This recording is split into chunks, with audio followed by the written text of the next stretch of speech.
Hey y'all, Father Dan here, and welcome to day 2 of our consecration to St. Joseph. And today we talk about the litany of St. Joseph. And so in the reading today we heard about the show and stop movement, which began as a way to be little apparitions of Mary by imitating Mary so that we become little apparitions of her throughout the world. And in a very similar way, we're called to be little apparitions of St. Joseph. And so how do we do that is the question. We do that by imitating his virtues. Now, it's important to know what are virtues.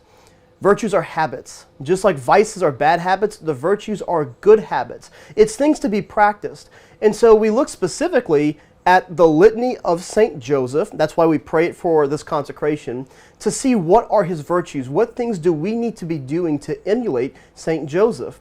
And so we look at the litany of St. Joseph. He is most just. Justice is giving to someone what is their due. The sense of if someone wrongs us, we do restitution, things like that, justice, to give what is someone their due. Joseph is most chaste. We hear that in the divine praises. Blessed be St. Joseph, the most chaste spouse of Mary. That Joseph always practiced chastity in his relationship with Mary. He's also the most prudent. Prudence is this virtue of knowing when, what, kind of all the situations of why to do something, making sure that things are done in the right way and at the right time. And Joseph was certainly most prudent.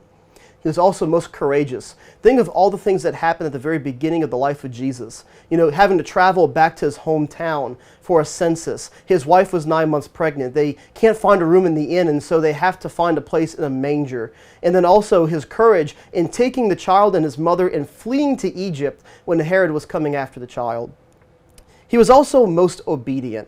He was obedient to God the Father. When the angel appears to him and says, "Do not be afraid to take Mary, your wife, into your home," Joseph was obedient to that. He took the Lord at his word to foster the family of Jesus.